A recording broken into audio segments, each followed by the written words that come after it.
luckily, we don't live in cloud cuckoo land, because Peter Hitchens is here to tell us that actually that's not our reality. Peter, very good morning to you. Good morning. Sometimes you do wonder, don't you, when you read various stories and you read the ways that people are kind of interpreting things, that the world that we live in is not exactly as it seems.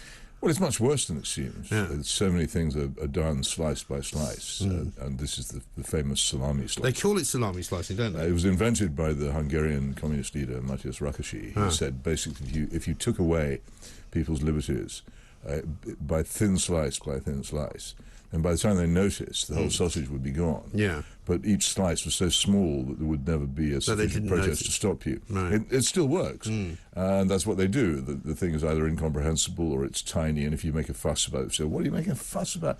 This doesn't matter. Yeah, why does this bother you? It all totals up over 20 or 30 years to a very great attack, particularly on the freedom of speech. Yeah. But all kinds of other freedoms as well. Although, do you know, are you sure we're not sort of looking back with rose-tinted spectacles? I was talking about this guy that threw eggs at Margaret Thatcher's statue over the weekend in Grantham, which is a particularly ridiculous thing to do.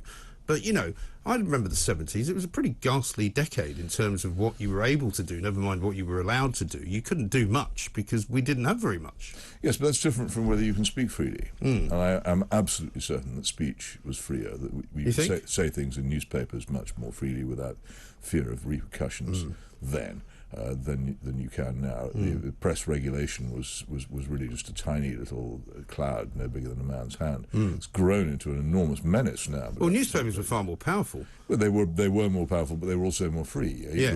Even the ones that weren't powerful, they were much less restrained in what they said. Some people may say, and a lot of people do say, that it was a bad thing they were so unrestrained. Yeah. I personally think that... because there might be people who would say, yes, that's fine if you were a newspaper columnist or that you were an editor, but if you were an individual, a member of the public who was, say, picked on by a newspaper, you didn't have much freedom of speech, did you? Well, you still don't, I don't think. I mean, the individual still has very little power, but the other thing that's happened to individuals is that, particularly if you work in the public sector, your freedom to speak is hugely limited in your workplace. Yeah. And that is where most people experience social interaction. Yes. And they're scared of being informed on for saying something which is incorrect. Right. And as people do not speak as freely as they used to. I don't have any doubt about it. I was reading a piece in the Times last week about the NHS now hiring some woman to teach people about microaggressions and how you must be very careful when asking people, both either working at the NHS or as patients, certain questions, such as, apparently, where are you from, which can be considered to be racist. And I'm going, well,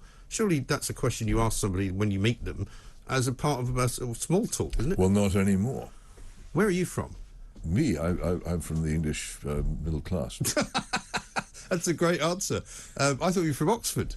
Well, that's where I live. Yes. I was born in the middle of the Mediterranean. Were you? Yeah, I was born in Malta. Were you? But at the time, it was part of the empire. Oh, okay. So the Maltese will have nothing. And how does that make you feel? It makes me feel I'm very glad that my father got me a British birth certificate sometime in the 50s. Otherwise, you could be Maltese. Theresa May would probably have flung me out of the country. Well, you'd be flown to Rwanda. Well, I'm not Maltese. I asked them about this once. They said, no, because you were a colonial baby, you have absolutely no rights to citizenship at all. See, people always make these arguments, don't they? Like, for example, I'm always saying that I'm Scottish, which I claim to be because both of my parents were Scottish. Both of them were born in Scotland. Therefore, I qualified to play football for Scotland. Therefore, I am Scottish. My name is Scottish. It's amazing they haven't asked you to play, really, isn't it? Well, I mean, they're not that bad. They're pretty bad, but they're not quite as bad as that. But you know, some people have this obsession of, well, no, you come from where you were born. Absolute rubbish.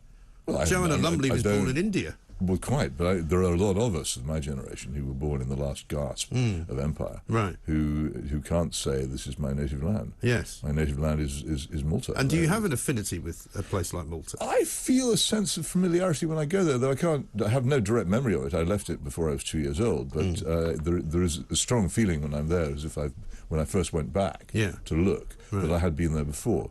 Quite startling. Yeah, I mean, a lot of it's very beautiful as well. It's startling. It's very. The Valletta Grand Harbour is one of the most magnificent harbourscapes in the world, and a lot of the interior is quite fine as well. Yes, absolutely. Well, we'll come back to all of that. Let's talk about what you wrote about this weekend in the Mail on Sunday, education and one particular school and one particular, I'm going to say head. to pander to those who would say Headmistress is wrong. I think she calls herself. She calls herself a headmistress, and the television programme which is coming out about her on ITV next Sunday evening is called Britain's Strictest Headmistress. Yes, which you probably get into trouble for trying to search for on the internet. Yes, I'm amazed they haven't changed that. It is, well, I think the people have still got some sort of a sense of humour somewhere. But what it shows is this extraordinary school which he set up against a lot of opposition, where very old-fashioned ideas of discipline and adult control are maintained, and as a result, the children are safe from bullying and all the other horrible things that happen in many other schools. And the academic results aren't bad. It's not in any way a kind of elite school. It's up there in Wembley. It has a very straightforward intake. And you point out, and we're talking about Catherine Birbalsingh for anyone who doesn't know, and you talk about the look of the school as well, which is actually quite stark. It's a hideous office block, because she tried to get a proper school, and various local authorities in London wouldn't let her have. So she ended up with this office block next to a railway line, where they have to open the windows in summer because it's so hot, and they have to shout to make themselves heard because of the clatter of the trains going by. You couldn't think of a worse site for a school, but she still makes it work. She does, because her main kind of tenet is that nobody should be treated differently, and that people should all be treated and held to the same standard, and just because somebody might be poor or suffering in some way from some disability, they should still be held up as somebody who shouldn't fail. It's not a favour to people to let them off, is a fundamental rule. Now, she makes this point that the tiger mothers who force their children to do their homework and don't let them take days off school for thin excuses and generally keep a hard eye on them, they are often exactly the kind of people who will say, "Oh, well, you should be," when poor children at school, "Oh, let them off. Don't be tough on them. Let's not have strict discipline or hard marks or detention or things like that." So they want a different standard for their own children, for the standard they want for the children of the poor, which is actually deeply patronising and totally wrong. And the point about Catherine Birbalsingh is she takes the opposite view. She says the children of the poor should have exactly the same advantage of tough discipline and pressure on them to strive and do well that the children of the rich do. And I can't see how you can object to that myself. I don't see how you can object to that, because we saw a bit of this last week, didn't we, when Lee Anderson got up in the House of Commons and talked about the food bank that he works with in Nottinghamshire, and how he believes it's a good idea to teach people how to cook properly. And he was absolutely hounded to the ends of the earth, as if he had said, we should be selling the poor's children off or something. Yeah, well, of course, the problem with these things is then very much attention is then directed to who you are. Right. So if someone like me with a plummy accent starts saying things like that, then he inevitably invites derision. The thing again about Catherine Birbalsingh is she is herself a mixture of racial minorities. Yes. She's utterly unprivileged, and she runs an utterly unprivileged school. So the general attack lines of the left against her, that you are a racist or that you are a privileged person defending privilege, simply bounce off because they're utterly untrue. So her left-wing detractors are really in a bit of a fix, and at the moment they're going around complaining that some of the quotations painted on the school wall are wrong. That's the best they can come up with as an attack on the school. It's extraordinary, isn't it? Because I found it very ironic that last week's sort of two gladiators, if you like, of the modern political world were Lee Anderson, a Tory who grew up in a mining family in a very, very poor part of Nottinghamshire, and Lisa Nandy, who's from the Labour Party, but who's the daughter of a millionaire and has had a very privileged life. And so the situation has almost become reversed. Well, left-wing politics do tend to be the preserve of the privileged. They just are, and there is a reason for this. Yeah, but there used to be sort of some substantial trade union types and working class types, but they've all gone. But this is what the Blairisation. What New Labour was introducing really, really hard left middle class policies, and getting rid of the proper old-fashioned Labour policies, which actually benefited the poor. So New Labour doesn't care about council housing. It doesn't care about nationalising things which need to be nationalised. Fundamentally, it's a party about making a revolution. Yes. And if the poor suffer as a result of that, which of course they do very much in education, they do. They don't care. No, because in the end, they don't really meet or mix with those people. Whereas actually, there are still plenty of working class Tories who do work for a living in blue collar jobs, who have now voted for this particular government. Yeah, poor old them. They're going to find out the Conservative Party's been taken over by the Blairites too. Yeah, I'm afraid there's not much hope out there for anybody. Well, I keep telling you. You do keep telling me. I mean, it does get We tedious. are all doomed. We are all doomed. You have to learn to enjoy it. But listen, I'm beginning to enjoy it, actually. Yep. I'm beginning to enjoy it a lot. We're going to have a break for a second in a moment, but before we do that, Julian Assange this week, we believe it's getting close to the wire, isn't it? I think the decision has to be taken by the Home Secretary by the 18th, right, which is Wednesday, if I have my calendar right. Yes.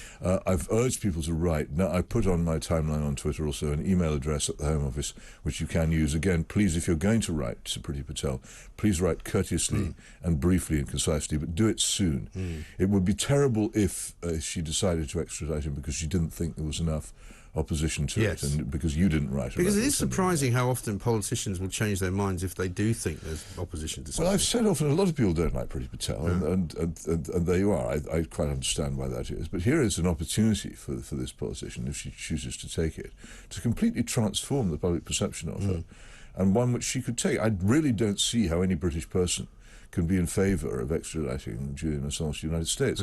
If you believe in British principles of liberty, why would you do that? And this would be a very major step upwards for her if she took that. So I think, as I say, courteous, brief, and do it quickly, and it must be worth doing, and it must be better than doing nothing. Yes, because apparently tomorrow is the final day, I think, for sort of defence submissions. Is that right? To the Home Office, and I think there might be even some kind of a protest planned outside the Home Office tomorrow. Well, I hope that protest is a good-mannered and well-ordered. They generally are, aren't they? I think again, but people must understand that if you want to influence decisions of this kind, then allowing yourself to be portrayed as noisy, raucous and rude does not help. No. Amnesty International, it used to work properly, was based so much on that. They asked you to write to these horrible dictators, write to them politely. It took an effort, but it often worked. Yeah. I saw that you wrote about Prince Charles. I watched, obviously, in fact, it was on while we were here last Tuesday. And he didn't look very comfortable, Prince Charles. And I thought to myself, for somebody who's been waiting all his life to do this, you'd think he'd be kind of a bit more ready. Well, the old joke is, Private Eye constantly do these satires in which they suggest he's longing desperately to become king. I'm not sure that he is, you know. I think he's probably noticed that if he becomes king, he'll have to shut up. Right. And he doesn't particularly want to. And he'll be under much more scrutiny. Also, for heaven's sake, no man wishes for the death of his mother. It must be horrible sitting there thinking, well, this is coming. Right. And she's licensed discussion about it by talking about in the fullness of time. Yes. Quite cleverly, I thought. Yeah. So you can now talk about it without feeling that you're doing something disrespectful. Right. But I don't like talking about it, actually. No. And I think it because must, actually I don't like thinking about it. Because you can feel it's a darkness coming on. Yes. Also, it will fundamentally affect the entire country because we've had the Queen for such a long time. I think there will be a collective sort of reaction of grief. Maybe a delayed reaction. I don't predict. I think it will be a very huge convulsion. I think people don't really understand just what a big moment it will be. I'm quite worried about it, actually. I think a lot of things will come into question which have been left alone until now. And I think that it will also have a huge effect on what's left of the Commonwealth, particularly in Australia. Yeah. And a lot of that will come echoing back here as well. So I wouldn't be at all surprised if he was fretful about it. And why shouldn't he be? Because we are a very different. I mean, if you can imagine when the Queen was crowned and the difference in this country now compared to what it was then. I was born when we still had a king. There you are. So I mean, nobody questioned the kinds of things that people question now, which is probably good that they now do that. You can watch the Coronation Service. It's quite easy to get hold of. Yeah. Just imagine how possible it would be to hold such a thing again. Now you couldn't do it. Do you know it's the last coronation service? No other European monarchy has a coronation. Really? We are the last. Okay. It goes back and no other European country really has a royal family like this. Well, this. they do, but they have a sort of inauguration. They don't have an enormous constitutional ceremony on that scale. It's a completely unique thing now. No, but the individuals themselves are also more sort of casual, aren't they? They're not really considered. Yeah. They're not considered to be the head of state, which the Queen still is. Yeah, but I think in some places more than others. But we just are actually now pretty much unique in this. And how long can it survive? And I wish it could survive indefinitely, and I actually have many arguments in favour of it, but I don't think most people are that interested anymore. Well, my main argument in favour of it is that I don't like what would come instead. I never did fancy, during the time when Princess Diana and all those conversations were being had by New Labour and Alistair Campbell and the People's Princess and all that, I didn't really fancy the idea of President Blair. No, or a number of other people whose names came up. No, and it is the other thing is having a monarch keeps politicians out of that very important sphere of ceremonial respect. And you don't have to love a prime minister. You don't have to respect a prime minister. Whereas the poor Americans, they have a head of state who's also a politician, and they have to respect people like George W. Bush. I'd burst if I had to respect. Well, they say that you have to respect the office, don't they? Well, yes, but the person who occupies it can't be separated from it, and it just makes politics less free if you've got a head of state who's also the commander-in-chief. Right. If there was no monarch, would it be possible for Britain only simply to have a prime minister then, or would there need to be another level? My theory for a long time has been the ideal arrangement in the modern world would be for us not to have a monarchy without a monarch. Right. You'd have a regent who was just handed out medals and things, who was a nice retired admiral of a blameless character. Right. And the whole thing was just... Is there anybody like that left? I'm sure there are people like that, but not for long. Right. As long as you kept people like Blair or Thatcher or Johnson or any of them out of standing and taking the salute on Horse Guards Parade or trooping the colour. He'd love that, that's Blair would have loved it. Yeah. We really must keep them out of all that ceremonial bit, and they mustn't be Commander-in-Chief of the Armed Forces. And also the other crucial thing is that whether it ever came to anything, I don't know, but it was very important during the Nixon part of American history. People who were serving the president were serving the head of state. Right. And when he was doing illegal acts, which he was, who could they turn to? Right. Whereas in this country, people in the civil service and the armed forces, they serve the Queen, not the government. Yes. And our police are supposedly sworn to uphold the law. They're not civil servants. So there is a lawful way in which you can resist unlawful orders and tyranny, which a monarchy provides, and which a republic doesn't necessarily provide. And you can look forward, I'm sure, to many prognostications from the Blairs and various others of this world who will have lots of ideas about what we could do instead. Well, the Blair people will always pretend to be keen on the monarchy. They say, no, we have no designs. You know, the Labour Party has discussed the monarchy once in its entire history. Not because it doesn't want to get rid of it, but because it doesn't want to draw attention to the fact that it wants to get rid of it. Well, I imagine Keir Starmer doesn't have a view yet until somebody tells him what it should be. I don't have much doubt about what Keir Starmer's private view would be on that matter, but he wouldn't be fool enough to say it publicly. No, he wouldn't. Let's talk a little bit about NATO before we let you go, because quite significant, another significant moment, is it not, for Finland to suggest that it wants to join NATO, and for Russia to say that they consider that to be a threat to their national security? Well, it is within what is it now? Slightly more than a century. Finland was actually part of the Russian Empire, so to have it joining an alliance which is now fundamentally and openly anti-Russian, in a way that the Russians always said it was, but NATO would never admit it, must be a bit of a blow. Yeah. But what is Russia's concern, and why should we make Russia more concerned? I think there have always been, long ago in Germany before the First World War, and I think probably now in the United States, there are people who would quite like to see Russia broken up into 3 or 4 different countries. Yeah. Russia knows about this, regards NATO as an offensive rather than a defensive alliance. The people who join it, are they actually gaining any advantage? I'm not sure. I'm not sure they are, but I mean, I suppose NATO would say, well, the reason this is being done is because of what the Russians did in Ukraine. You can argue that, though I don't think Ukraine could conceivably have joined NATO before. I don't think it was ever. It was the foolish proposition was put forward again by my favourite politician, George W. Bush, in 2008, I think it was. But almost everyone in Europe said, no, you can't do that, and prevented it.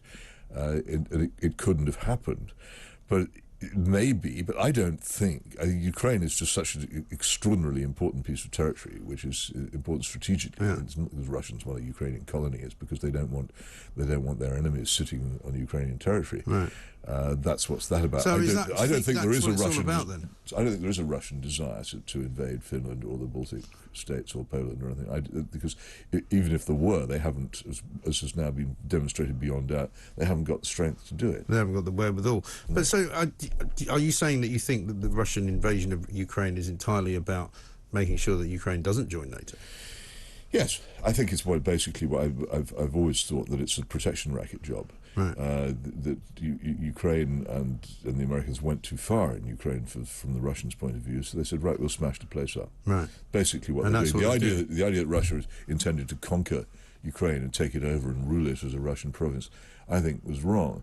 And so much has been said about this invasion, which has assumed things about it, yes. which I think the force that the Russians put in there, and indeed their entire armed forces, aren't big enough to conquer a country of that size, even if they wanted to. So in which case, they do want to actually do a lot of damage in Ukraine, which they are doing. Which they are doing. So therefore, those who say they aren't achieving their objectives are actually wrong. They may be wrong. The point is, we don't actually know what their military objectives are. Right. And I think there's been a lot of misunderstanding of the political objectives as well. People who desperately want to believe that Russia wants to reconquer its old possessions.